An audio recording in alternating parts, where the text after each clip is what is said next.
할렐루야. 만나서 반갑습니다. 오늘도 이 자리에 예배드리러 오신 우리 예배자분들을 정말 축복하고 환영합니다. 제가 기도하고 수요 오전 예배 시작하도록 하겠습니다. 기도하겠습니다. 할렐루야. 사랑이 많으신 아버지 감사합니다. 어제도 그제도 그전에도 언제나 우리와 함께 하시고 우리와 동행하여 주심에 감사드립니다. 하나님, 지금까지 동행하신 것처럼 앞으로도 쭉 우리와 함께 동행하실 줄 믿습니다.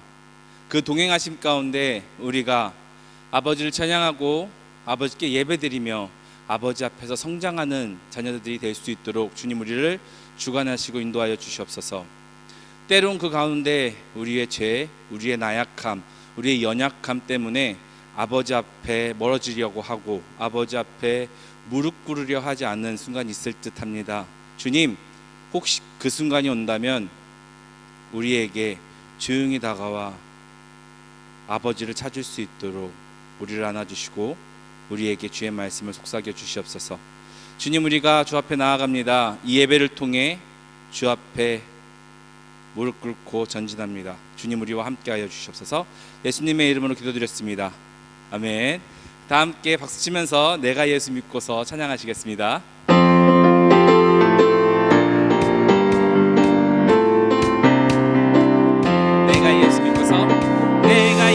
믿고서 죄 사함 받아 나의 모든 것 다 변했네. 지금 내가 가는 길 천국 길이요 주의 피로 내 죄를 씻겼네.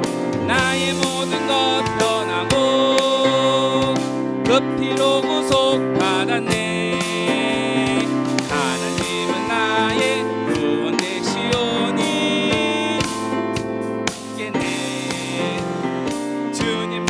빛에서 어둠에 지니 나의 모든 것 다 변했네. 지금 내가 주 앞에 온전케 됨은 주의 공로를 의지함일세. 나의 모든 것 변하고 그 피로 구속 받았네. 하나님은 나의 구원 되시오니 내게 정죄함 없겠네. 3절입니다. 내게 성령이 임하고 크신 사랑 나의 맘에 가득 채우며 모든 공포 내게서 물리치시니 내 맘 항상 주 안에 있겠네. 나의 모든 것 변하고 그 피로 구속 받았네. 하나님은 나의 구원 되시오니 내게 정죄한 1절 3절 찬양하시겠습니다. 내가 예수 믿고서 죄 사함 받아 나의 모든 것 다 변했네. 지금 내가 가는 길 천국 길이요 주의 피로 내 죄를 씻겼네. 아멘. 나의 모든 것 변하고 그 피로 구속 받았네. 아멘. 하나님은 나의 구원 되시오니 내게 정죄함 없겠네. 3절입니다. 내게 성령이 임하고 크신 사랑 나의 맘에 가득 채우며 모든 공포 내게서 물리치시니 나의 맘 항상 있겠네. 나의 모든 것 변하고 그 피로 구속 받았네. 하나님은 나의 구원 되시오니 내게 정죄 나의 모든 것 변하고 나의 모든 것 변하고 아멘. 그 피로 구속 받았네. 하나님은 나의 구원 되시오니 내게 마지막입니다. 나의 모든 것 변하고 나의 모든 것 변하고 그 피로 구속 받았네. 하나님은 나의 구원 되시오니 내게 편찮은 갈 길을 밝히 보이시니 갈 길을 밝히 보이시니 주 앞에 빨리 나갑시다. 우리는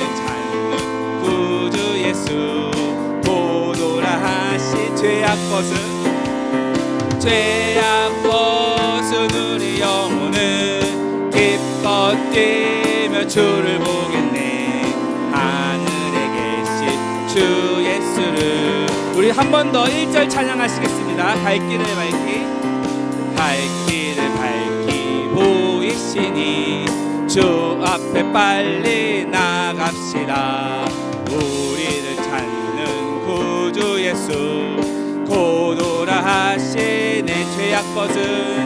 죄악 벗은 우리 영혼은 기뻐 뛰며 주를 보겠네.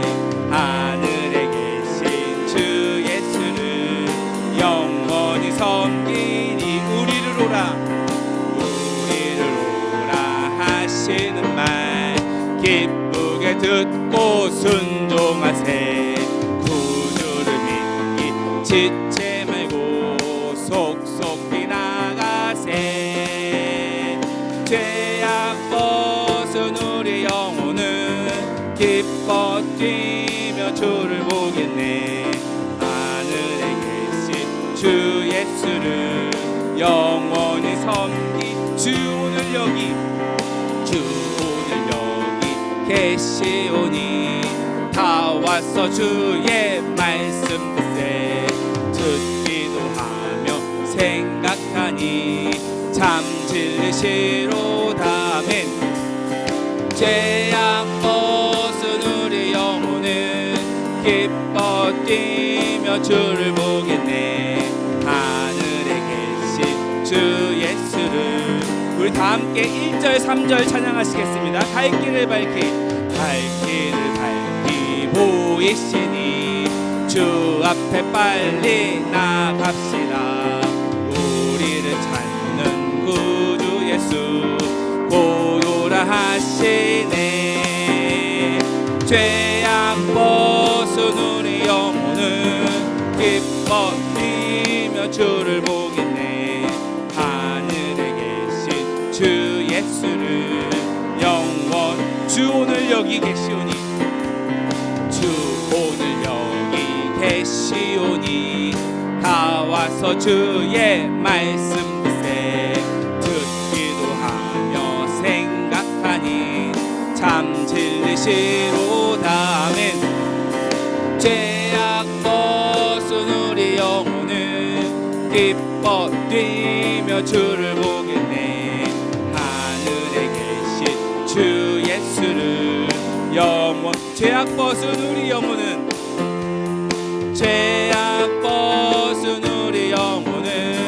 기뻐 뛰며 주를 보겠네. 하늘에 계신 주 예수를 마지막입니다. 죄악 벗은 우리 영혼은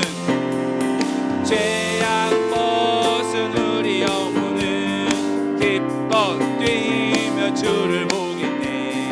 하늘에 계신 주 예수를 영원히 섬기리. 아멘. 주님 감사합니다. 부족하지만 우리의 찬양을 받아주신 주께 영광을 돌립니다. 우리 다 함께 이어서 사랑하는 나의 아버지 찬양하시겠습니다.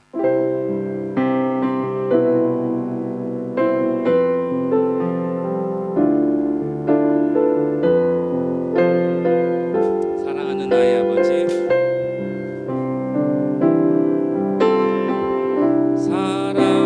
사랑하는 나의 아버지, 이름 높여드립니다.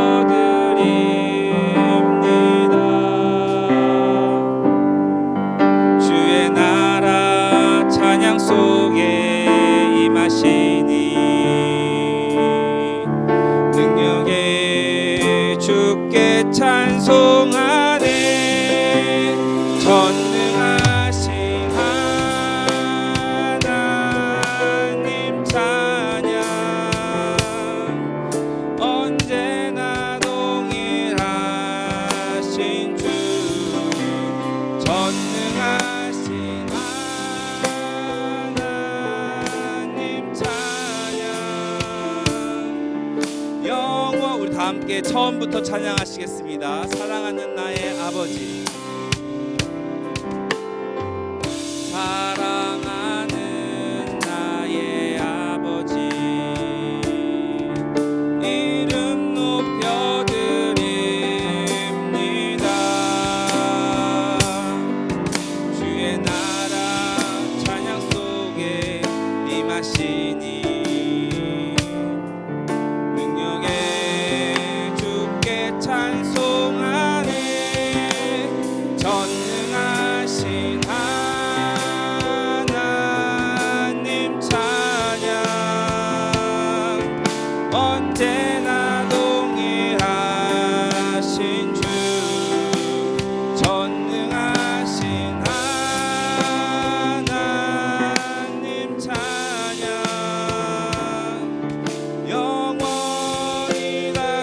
처음부터 찬양하시겠습니다. 사랑하는 나의 아버지,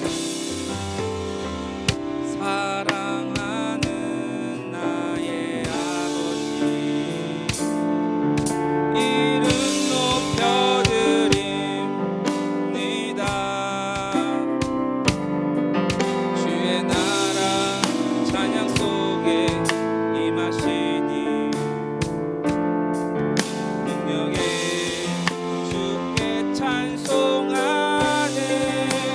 전능하신 하나님 찬양, 언제나 동일하신 주, 전능하신 하나님 찬양, 영원히 전능하신 하나님 찬양, 전능하신 하나님 찬양, 언제나 동일하신 주, 전능하신 하나님 찬양, 영원 마지막입니다. 전능하신 하나님 찬양, 전능하신 하나님 찬양, 언제나 동일하신 주, 전능하신 하나님 찬양, 영원히 다스리시는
신실하신 주,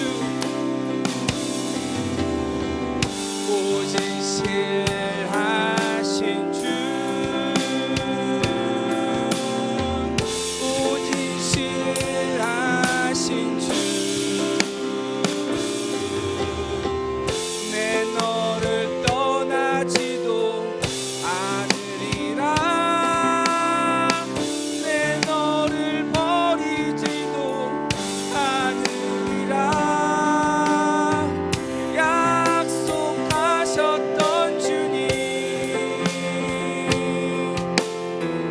그 약속을 지키사 이후로도 영원토록 나를 지키. 우리 다 함께 이 예배를 위해 이 가사의 제목처럼, 이 가사처럼 오직 이 예배에 하나님 임해달라고, 이 예배에 성령 부어달라고, 이 예배 함께 해달라고 우리가 다 함께 주여 한번 부르짖고 이 예배를 위해 기도하겠습니다. 기도하겠습니다. 주여. 할렐루야. 사랑이 많으신 하나님 아버지, 하나님 한 번도 나를 실망시킨 적 없으십니다. 하나님은 언제나 나와 내 삶 가운데, 이 생각 공동 가운데 아버지 나를 세우셨습니다. 주님 온전히 주님만을 바라봅니다. 그런 주님만을 찬양합니다. 내 병력과 내 안일하신 것으로 주님을 판단한 그 모든 죄악을 내려놓고 주 앞에 나아갑니다. 주님은 나를 도우시지 않았어. 주님은 나와 함께하지 않았어. 이런 거짓된 유혹에 빠져 내가 주님과 멀어질 때가 너무너무 많습니다. 주님이 모든 것들을 내려놓고 우리가 이 예배 가운데 온전히 아버지만 바라보고 나아갈 자녀가 될 수 있도록 알려주시옵소서. 내 너를 사랑한다, 내가 너와 함께한다, 내 너를 버리지 않는다, 내 너를 아버지의 말씀으로 위로한다는 것을 우리 가운데, 마음 가운데, 생각 가운데, 삶 가운데 새기고 나아갈 수 있도록 알려주시옵소서. 옛날 이스라엘 백성이 몸에 아버지 이마에 아버지의 말씀이 새겼던 것처럼, 아버지의 말씀을 간직한 것처럼 우리 또한 아버지의 말씀을 마음 가운데 새기고 간직하고 품고 나아갈 수 있도록 주님 우리 예배 가운데서 아버지의 만날 수 있도록 하여주시옵소서. 할렐루야. 사랑이 많으신 아버지 감사합니다. 언제나 우리와 함께 하시고 언제나 주의 말씀으로, 주의 은혜로, 주의 손으로 우리를 보듬어 주신 주님께 감사드립니다. 주님, 사단이 우리에게 다가와 세상의 이치로, 세상의 유혹으로 세상이 너를 버렸다, 세상이 너를 실망시켰다라는 많은 유혹을 합니다. 주님, 우리가 그 유혹을 우리의 힘이 아니라 아버지의 말씀의 힘으로 극복하고 이겨낼 수 있도록 우리의 생각과 우리의 몸과 우리의 입술을 아버지의 능력을 주관하여 주시옵소서. 많은 사람들이 우리를 실패했다 손가락질하였고, 많은 사람들이 우리를 삿대질할지라도 우리가 혹 그것이 십자가를 지는 길이라면 담대하게 당당하게 지고 나아갈 수 있도록 주님 우리를 인도하시고 들어주시옵소서. 오직 주님만을 바라봅니다. 오직 주님께 영광 돌립니다. 감사합니다. 사랑합니다. 예수님의 이름으로 기도드렸습니다. 아멘.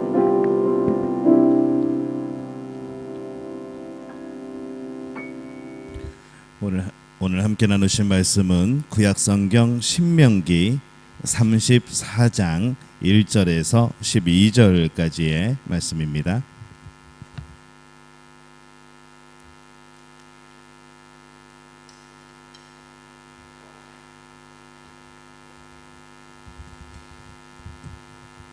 구약성경 신명기 34장 1절에서 12절까지의 말씀, 우리 한 목소리로 함께 봉독합니다.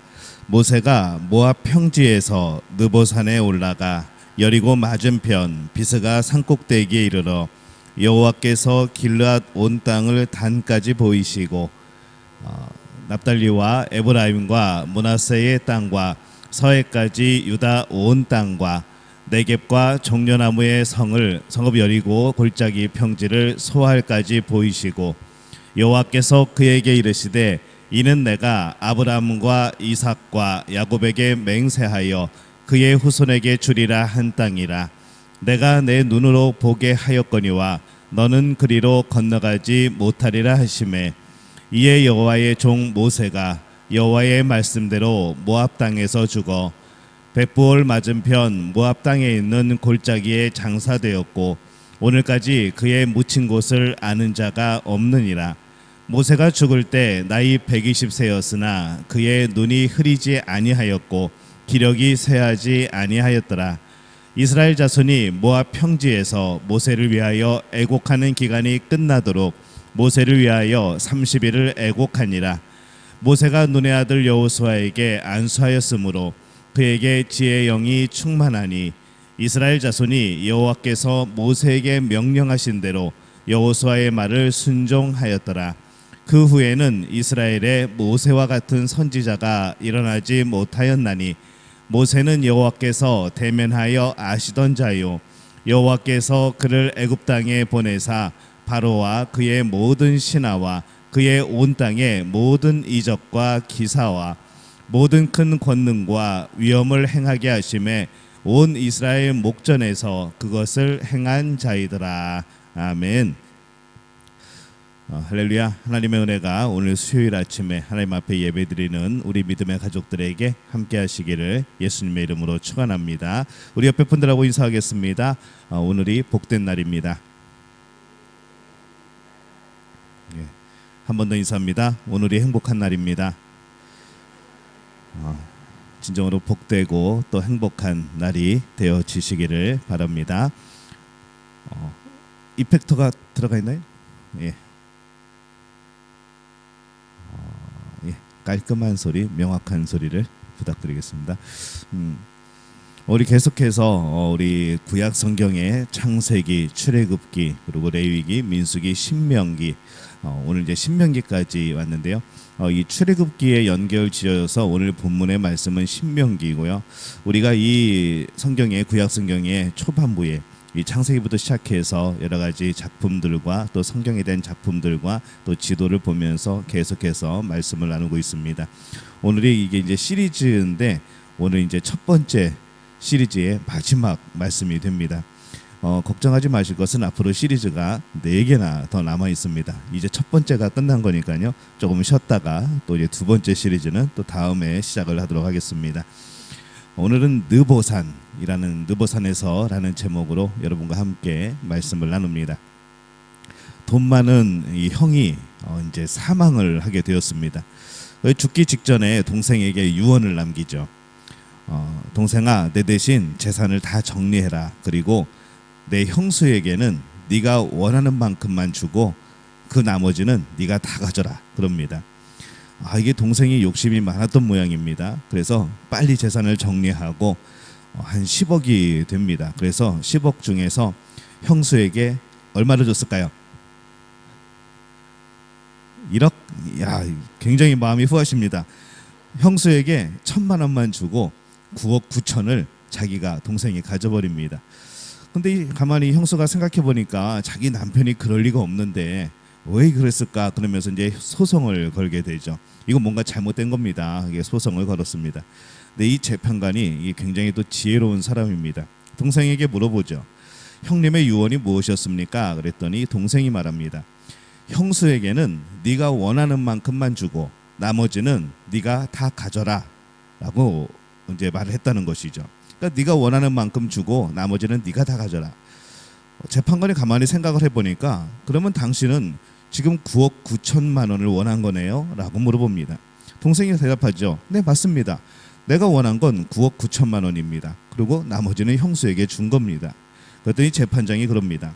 형님의 유언대로라면은 당신이 원하는 것은 9억 9천만 원이니까 그 9억 9천만 원을 형수에게 줘야 됩니다. 그리고 나머지는 1,000만 원은 당신이 가지면 됩니다. 라고 그렇게 이제 판결을 내렸다는 것이죠. 이해하셨나요? 혹시라도 부끄럽지만 이해가 안 되시는 분 한번 손 들어보세요. 예. 이해 안 돼도 손 못 들죠. 형이 동생에게 한 유언은 네가 원하는 만큼 형수에게 주고 나머지는 네가 다 가져라 합니다. 그러니까 동생이 원하는 만큼이 사실은 형수에게 줘야 되는 돈이었던 것이죠. 왜 형이 이렇게 유언을 했는가 하면은 워낙 동생이 욕심이 많으니까 이 이야기를 설명을 하면 안 되는 건데 이게 설명을 또 하게 되네요. 하여튼 그렇습니다. 그래서 이 형이 굉장히 지혜로운 유언을 했다는 이제 그런 내용입니다. 이 죽은 자는요, 죽음 이후의 심판에 대해서 관심을 가져야 됩니다. 또 뿐만 아니라 이제 살아있는 그런 살아남아 있는 자들도 생각을 해야 되는 것이죠.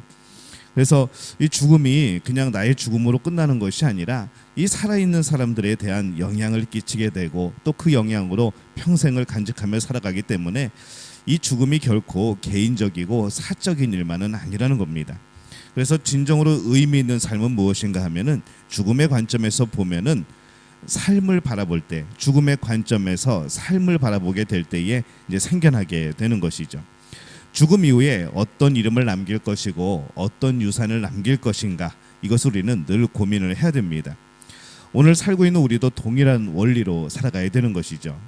내가 죽은 뒤에 세상은 나를 어떻게 평가할 것인가, 그놈 참 잘 죽었다라고 평가를 할 것인가, 아니면 이 세상에 어떤 유산을 남기면서 참 그분 훌륭한 분이었는데 라는 그런 유산을 남길 것인가. 그래서 우리가 정말로 유익한 세상의 유산을 남기기를 원한다면은 우리가 살아갈 때에 정말 흐트러짐 없는 그런 모습으로 후회 없는 삶을 살아가야 될 줄로 압니다. 그래서 성경은요, 전도서 7장 2절에 이렇게 말씀을 합니다. 함께 읽어볼까요? 초상집에 가는 것이 잔치집에 가는 것보다 나으니 모든 사람의 끝이 이와 같이 됩니다. 산자는 이것을 그의 마음에 둘지어다. 예, 이게 뭐죠? 예, 아닙니다. 이거. 예, 그렇습니다. 연약하고 무력한 흙으로서의 본성을 우리가 깨닫고 또 허무하게 끝나는 우리의 삶이 아니고, 우리가 살아가면서 내 자신을 돌이켜보면서 나는 정말로 내 이름과 내 신앙의 유산을 남길 만한 그런 삶을 살아가고 있는가, 우리는 이것을 늘 점검해야 된다는 겁니다. 우리가 이 종말론적으로 볼 때는요, 산다는 의미는 종말의 때가 언제인가 그때를 예측하면서 현실을 무시하고 그냥 그 종말에만 묶여서 매달리는 것이 아니고요, 오히려 죽음으로부터 현재를 바라보는 겁니다. 나중에 죽음을 생각했을 때, 내가 이 땅을 떠나는 날을 생각했을 때, 하나님이 나를 부르시는 날을 생각했을 때 지금의 나의 모습은 어떠한 모습인가, 이것을 늘 점검해야 한다는 것이죠. 하나님의 부르심을 받았을 때 또한 하나님 앞에서 나는 어떻게 평가가 될 것인가, 그리고 이 세상에 내가 무슨 선물을 주고 갈 것인가, 이것을 늘 염두에 두고 사는 삶이 바로 종말론적으로 산다는 그런 의미가 되어집니다. 이런 사람은요, 그 살아가는 삶 자체도 남은 자들에게 선물이 되어지지만 그 죽음조차도 선물이 되어지는 그런 놀라운 일들이 일어나게 됩니다. 예수님이 그렇죠. 예수님이 이 땅을 33년을 살고 가셨지만은 그 죽음 자체가 많은 이들에게 구원을 가져다주는 아름다운 죽음이 됩니다. 또 그분의 죽으심으로 인해서 많은 사람들이 생명에 이르게 되었고 우리의 마음속에 영원히 거하시는 그런 분이 되어진 것이죠. 오늘 이 모세의 죽음, 또 이 모세의 삶을 우리가 함께 나눠보면서 은혜를 나누려고 합니다. 신명기 34장 1절에서 12절까지 오늘 말씀은요, 이 모세의 죽음에 관한 기사가 실려져 있습니다. 물론 이 부분을 모세 오경이라고 해가지고 모세 자신이 기록했을 리는 없을 겁니다. 후대에 이제 그것을 기억하는, 모세의 삶을 기억하는 사람들이 적어서 아마 기록을 셌을 거고 또 그것을 더 집어넣었을 겁니다. 이 모세에 대한 평가가, 그 삶에 대한 평가가 오늘 말씀에 나와 있는 거죠. 그래서 이 죽음에 대한 평가는요, 그 삶에 대한 평가와 다르지 않습니다. 그래서 죽을 때 좋은 평가를 받기 위해서 우리가 호흡이 있는 동안에 잘 살아야 되는 것이죠. 우리 옆에 분에게 인사합시다. 잘 삽시다. 네. 진짜 잘 살아야 됩니다. 자, 모세는 그러면 어떻게 살았는가? 신명기 34장 10절에 보면은 이렇게 말씀을 합니다. 우리 함께 읽겠습니다. 그 후에는 이스라엘의 모세와 같은 선지자가 일어나지 못하였나니 모세는 여호와께서 대면하여 아시던 자요. 이렇게 되어 있습니다. 이 모세는 하나님과 얼굴과 얼굴을 맞대고 대면할 정도로 친근한 사이였다는 거죠. 그는 하나님을 가까이 했고 하나님도 그를 가까이 하고, 그래서 모세는 충성스러운 사람, 기도의 사람, 믿음의 사람, 하나님을 의지한 사람, 하나님과 동행한 사람, 이 모세에 대한 평가는 그렇게 남는 겁니다. 고단한 일생을 접고 영원히 안식을 취할 때에 그때쯤에야 바로 온전하고 또 선한 평가를 받게 되는 것이 바로 우리들의 모습인 겁니다. 우리 지도를 하나 볼까요? 이 모세가 죽게 된 그 마지막에 올라가서 이제 가나안 땅을 바라봤던 산이 어디인가, 이 느보산이 어디 있는가 하면은 여기 있습니다. 이 사해가 있고 요단강이 흐르고 이쪽 모압 평지 위쪽에 느보산, 여기가 느보산입니다. 이쪽이 가나안 땅이고요. 이제 모세는 가나안 땅에 들어가지 못하죠. 그리고 느보산에 올라가서 가나안 땅을 바라보면서 와, 하나님이 주신 땅이 저기구나, 그렇게 바라보면서 결국 이제 그곳에서 죽게 되어집니다. 모세가 어떻게 살았는가 우리가 말씀을 나눴지만은 이 느보산의 이 그 위치에 보면요, 그 산 꼭대기에 기념교회가 하나 있습니다. 우리 다음 그림 보여주실까요? 거기에 이제 이런 작품이 하나 서 있는데 이거 뭔지 아시죠? 장대에 이제 노뱀을 매달았던 이제 그것을 기념하여서 이제 작품인데 이탈리아 피렌체 조각가인 지오바니 판토니가 만든 작품입니다. 그래서 뱀에 물린 이스라엘 백성을 살린 노뱀과 예수 그리스도의 십자가, 이제 그런 제목으로 이제 그곳에 이제 기념교회가 세워졌고 그곳에 있는 그런 십자가의 작품입니다. 우리 또 그림 하나 또 볼까요? 느보산에서 바라본 이 풍경, 지금 보이는 데는 모압 평지입니다. 아까 지도에서 이쪽에 있었던 모압 평지 그쪽이고요. 멀리서 바라볼 때 지금 저 위치에 그 아까 보았던 십자가가 세워져 있고 기념교회가 세워져 있는 겁니다. 이제 모압 평지가 저쪽이고요. 저곳에 서면은 사방을 둘러보면은 웬만한 먼 데까지 다 보입니다. 그래서 이제 저곳에서 하나님이 그곳에서 부르셔서 모세가 바라보면서 하나님께 감사했던 이제 그런 곳이기도 하죠. 또 하나의 작품이 있는데요, 시뇨렐리라는 사람이 만든 우리 모세의 죽음이라는 작품입니다. 굉장히 복잡하지만은 모세가 죽어서 슬퍼하고 있는 이제 그런 장면이 그려져 있습니다. 예, 모세가 이 가나안 땅을 바라보기에 전망이 가장 좋은 곳, 아까 그 느보산에서 모세는 여호수아를 후계자로 세우고 이제 결국에 임종을 맞이하게 되어지죠. 이때가 120살입니다. 이 출애굽과 광야 생활의 맨 앞에서 수고한 모세가 근데 왜 약속의 땅을 밟을 수 없었을까, 그런 생각을 많이 해보게 되는 것이죠. 모세도 가나안 땅에 들어가서 함께 전쟁도 하고 그 다음에 하나님이 주신 땅들을 경험하고 그러면 얼마나 행복했을까. 광야에서 고생만 열심히 하고 그리고 그 말 안 듣는 백성들 이끌고 여기까지 왔는데 좀 웬만하면 하나님이 좀 가나안 땅에 들어가게 해주시지, 그 요단강 좀 넘어가게 해주시지 왜 못 넘어가게 하셨을까, 뭐 여러 가지 그런 생각들을 해보게 됩니다. 내 성경에는 그 이유를 뭐라고 설명을 하는가 하면은 이 무리바의 물 사건으로 그 이유를 설명하고 있습니다. 불평이 쌓인 이 백성들이 무리바에 도착했을 때 이제 목이 마르죠. 갈증을 참지 못하고 내가 차라리 죽는 게 낫겠다, 애굽의 종살이가 더 낫겠다, 그러면서 모세와 아론을 원망합니다. 또 하나님을 원망하죠. 그때 모세는 다시 하나님 앞에 엎드립니다. 그리고 하나님은 모세에게 반석을 명령하여 물을 내게 하라 라고 말씀을 하죠. 근데 이 모세는 백성들을 반석 주변에 모이게 한 다음에 화를 냅니다. 그 다음에 반역한 너희여 들으라, 우리가 너희를 위하여 이 반석에서 물을 내랴 하면서 이 지팡이로 반석을 2번 내리칩니다. 근데 물이 흘러나오죠. 그래서 이스라엘 백성들은 물을 마시게 됩니다. 근데 모세의 그 모습은 불신앙이었다는 것이죠. 하나님으로부터 책망을 듣게 됩니다. 그래서 민수기 20장 12절에 보면은 이렇게 말씀을 합니다. 여호와께서 모세와 아론에게 이르시되 너희가 나를 믿지 아니하고 이스라엘 자손의 목전에서 내 거룩함을 나타내지 아니한 고로 너희는 이 회중을 내가 그들에게 준 땅으로 인도하여 드리지 못하리라 하시니라, 이렇게 말씀을 합니다. 이유가 무엇인가 하면은 나를 믿지 않고 불신앙이 있었다는 것이죠. 그리고 이스라엘 자손의 목전에서 내 거룩함을 나타내지 아니한 고로, 바로 이것이 이유라고 성경은 말씀을 합니다. 명하라고 했는데 반석을 2번 지팡이로 내려칩니다. 화를 내죠. 그리고 마치 그 모습이 어떠한 모습인가 하면은 사실 하나님이 명령하신 것이고 하나님이 물을 주시는 것이고, 그래서 우리가 지난주에 말씀을 나눌 때에 우리는 광야에서 하나님을 먹고 하나님을 마시고 또 하나님을 보았던 그런 사람들이었는데 마치 물을 주는 것이 모세인 것처럼 모세가 이 반석을 내리치다 보니까 이 하나님이 영광 받으시 못하게 된 것이죠. 그리고 불신앙의 죄를 범하게 된 겁니다. 그래서 하나님이 이 모세의 죄는 용서해 주시겠다 하고 할지 몰라도 그 죄에 대한 값은 결국 모세가 담당하게 되는 것이죠. 뭐 우리가 회개하고 때로는 그렇습니다. 우리가 죄를 짓고 회개를 하고 하나님 앞에 용서를 받고 우리의 마음이 평안해지지만요, 그 죄에 대한 대가들, 그 죄로 인해서 벌어지는 일들에 대해서는 때로는 책임을 져야 되는 겁니다. 그 죄책이 남아 있다는 것이죠. 그래서 하나님은 우리를 용서해 주시고 우리 마음은 자유를 누리지만은 우리가 사실은 그 자유를 가지고 이제 우리가 일어나는 일들에 대해서 책임을 감당하는 그런 마음도 필요한 겁니다. 비록 모세가 여호와 하나님께 또 기도를 하죠. 하나님, 가나안 땅에 좀 들어가게 해주십시오.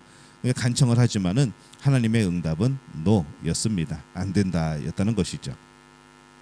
이 모세가 가나안에 들어가지 못한 또 다른 이유를 보면요, 한편으로는 이 새로운 시대에는 이 새 사람으로 열어야 한다는 하나님의 그런 뜻도 함께 들어가 있습니다.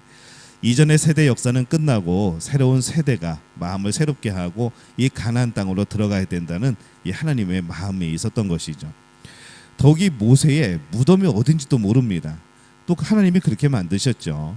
그렇게 하면서 왜 그랬을까? 그 이스라엘 민족에게 워낙 위대한 인물이었기 때문에 나중에 가나안에 들어가게 될 때에 그 유해를 들고 들어가서 그를 추앙하고 또 이렇게 뭐 무덤도 만들고 그러면 괜찮지 않았을까라는 생각을 해보지만은 하나님이 그것도 못하게 하십니다.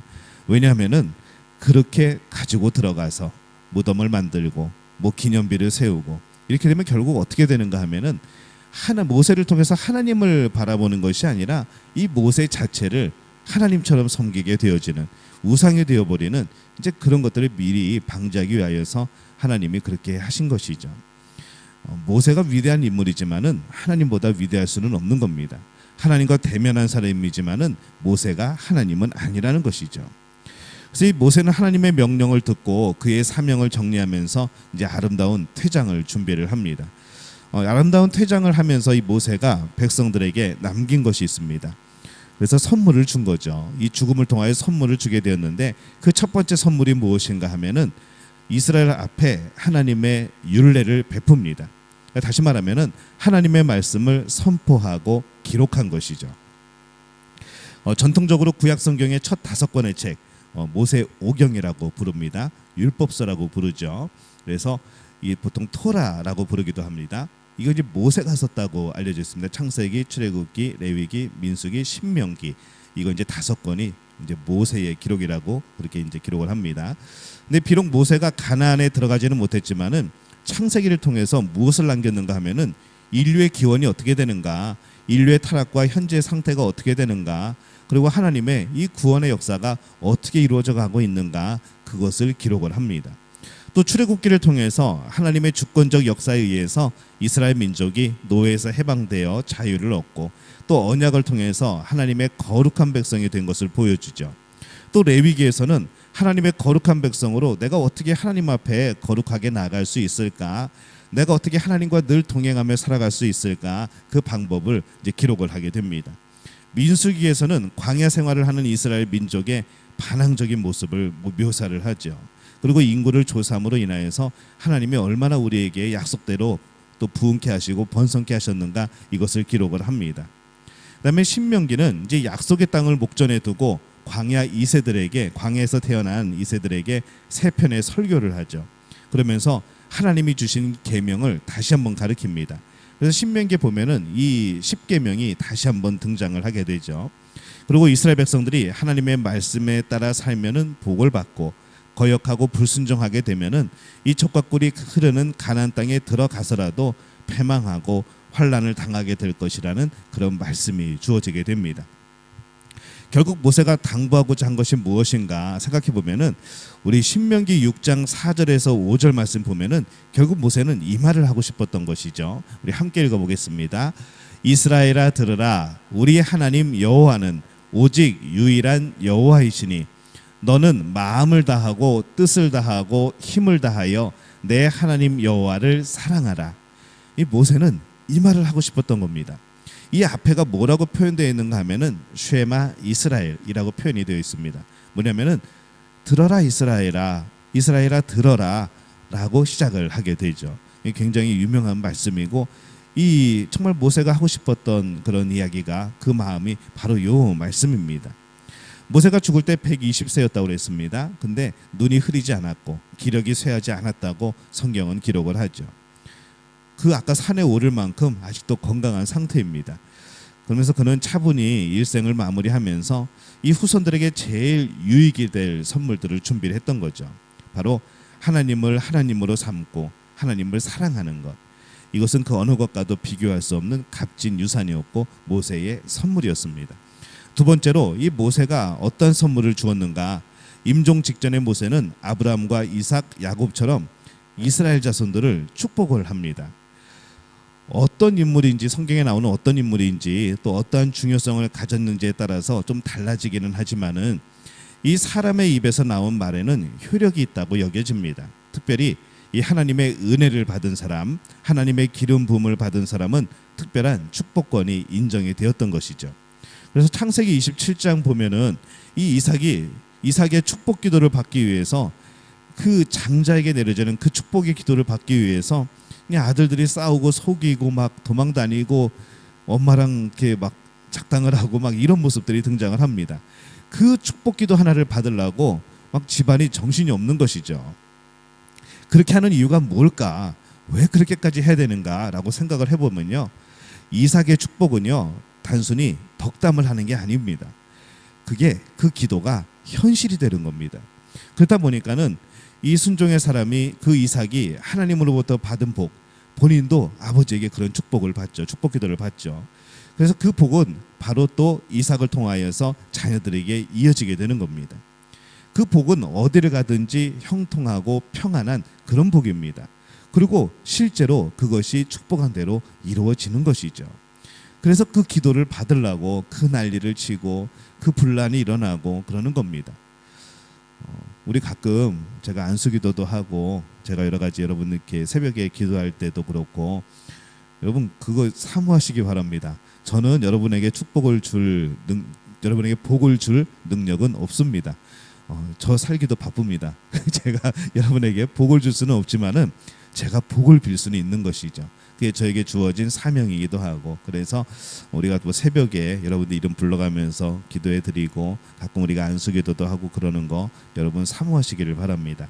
제가 한다고 생각하지 마시고 하나님이 저를 통하여서 여러분에게 주신다고 생각하고, 그래서 그런 기도 받는 거, 그 다음에 안수 기도 받는 거, 그런 거 굉장히 좀 중요하게 또 의미 있게 그렇게 여기시기를 바랍니다. 또 한 가지는요, 우리 부모들이 자녀를 향하여서 말하는 것이요, 이게 축복이 되기도 하고 저주가 되기도 합니다. 그래서 될 수 있으면 하나님의 마음을 품고 우리 자녀들에게 좋은 축복의 그런 이야기들, 또 축복의 그런 말씀들 해주시고, 또 부모님들이 자녀를 축복할 수 있습니다. 부모에게는 그런 권한들이 있습니다. 그래서 서로를 축복해 줄 수 있는 그런 복된 부모들이 되시기를 바랍니다.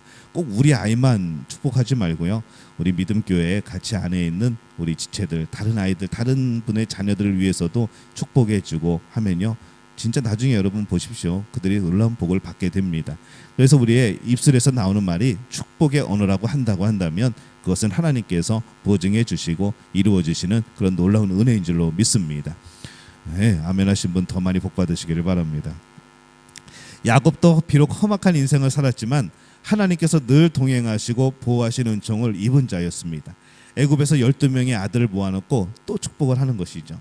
본인이 받았던 축복, 거기에다가 내가 만난 하나님이 주시는 놀라운 복들을 또 자녀들에게 얹어서 또 축복을 해주는 겁니다. 이 모세는 하나님이 대면하여 아시던 자라고 표현을 했죠. 이스라엘 백성들을 축복하기에 둘도 없는 적임자입니다. 그래서 이 모세는 자신의 평생의 이 경건을 통하여서 이스라엘을 축복합니다. 그래서 우리도 모세처럼 하나님의 부르심을 받아 임종할 때에 조금 우리가 힘이 있고 정신이 있을 때 그때 자녀들 모아놓고 그때 여러분 축복하시기 바랍니다. 하나님 말씀으로 축복하고 하나님 말씀을 다시 한번 알려주고, 또 그러고 하나님 앞에 갈 수 있다면은 얼마나 이 아름다운 우리의 그런 마지막이 되겠습니까? 또 우리가 이 축복의 권능이 허락된다면 얼마나 또 행복한 일이겠습니까? 그래서 이 통장 번호가 몇 번이고 금고에 얼마가 있고 어느 은행에 뭐가 있고 이게 중요한 것이 아니라 정말 하나님의 말씀으로 축복할 수 있다는 것, 이것이 가장 큰 유산이 아닌가 생각을 해보게 되는 것이죠. 자, 세 번째로 이스라엘 백성에게 무슨 선물을 주었는가? 그는 하나님이 말씀하신 대로 여호수아를 후계자로 세웁니다. 모세의 마지막 임무이자 유산은 탁월한 후계자를 세우는 겁니다. 그래서 이 모세는 믿음의 용장이었던 여호수아를 지도자로 세웠고 그로 하여금 이스라엘 백성들을 이끌고 약속의 땅으로 들어가 전쟁을 하고 점령하게 한 것이죠. 그래서 이제 하나님의 약속이 온전하게 이루어지게 그 중간 역할을 하게 된 겁니다. 하지만 죽기 직전에 갑자기 세운 것이 아니고 여호수아는 이미 가데스에서 이 가나안 땅을 정탐할 때에 발굴한 인물입니다.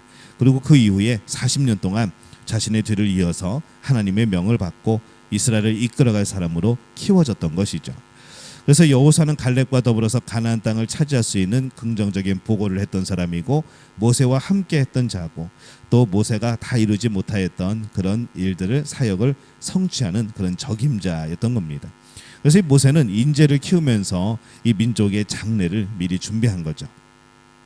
모세가 안수할 때 여호수아에게 지혜의 신이 충만하게 역사했다라고 성경은 기록을 합니다.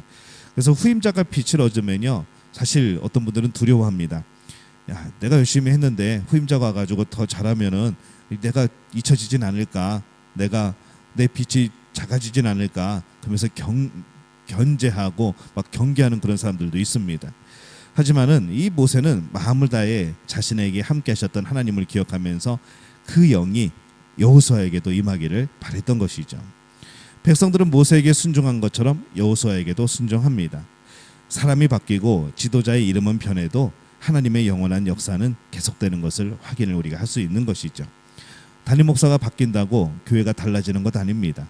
교회의 변화, 교회의 부흥, 모든 역사는 하나님이 이끌어 가시는 것이죠. 그래서 뭐 하나님이 쓰시려고 하니까 뭐 담임 목사님들을 세우시고 그렇게 하시지만은 결국 교회의 주인은 제가 아니고 하나님이시라는 거죠. 그래서 우리가 하나님을 따르고 그 말씀에 순종하고 살아가는 것이 참 필요한 일입니다. 이 선물이 된 모세의 죽음, 이 죽음이 선물이 되었던 이 모세를 보면서 이 하나님의 부름을 받아서 우리가 이 땅을 떠나게 될 때에 우리는 과연 무엇을 남기게 될 것인가 생각을 해보게 되는 거죠. 여러분은 무엇을 남기고 싶고 무엇을 남길 수 있습니까? 뭐 여러 가지 것들을 생각할 수 있겠죠. 나는 자손들에게 무엇을 유산으로 남길 것인가? 무엇을 남겨야 그들이 내가 없는 세상에서 행복하게 또한 복되게 살아갈 수 있을까? 우리는 무엇을 남길 것인가? 이거에 대해서 굉장히 좀 심각하게 생각을 해야 됩니다. 지금은 우리가 보호할 수 있고 지금은 우리가 가르쳐 줄 수 있고 안 되면은 매를 때려서라도 돌이키게 할 수 있지만 우리 이후에 이들의 삶은 어떻게 될 것인가? 그리고 그렇게 자라난 그 후세의 삶은 또 어떻게 될 것인가? 이것을 고민하게 되는 것이죠. 우리 교회도 지금이 문제가 아니고 사실은 5년, 10년, 15년, 20년 후를 내다보는 겁니다. 그때에 하나님이 어떻게 역사하실지 기대하게 되는 것이고요. 또 우리가 이 현실 속에서 하나님을 향하여서 온전하게 살아가게 될 때에 우리 뭐 50년 후에도 100년 후에도 믿음의 사람들이 또 하나님을 온전히 섬기는 사람들이 이곳에서 오늘 여러분들처럼 예배드리고 있을 겁니다. 저는 그것을 기대하는 것이죠. 우리가 이 모세처럼 하나님을 경외하는 신앙을 유산으로 남겨야 됩니다. 제일 값진 유산이 바로 그것이죠. 물질로 자손들의 안위를 보장하려고 하지 않고 경건한 유산을 남겨주는 것. 살아계신 하나님이 그들의 보호자가 되어 주시기를 바라는 마음. 그러면은 그렇게 우리가 기도하고 그런 유산들을 남겨주게 되면은 하나님이 여러분들의 자손들의 인생을 이끌어 주실 줄로 믿습니다. 늘 우리는 자녀 걱정하죠.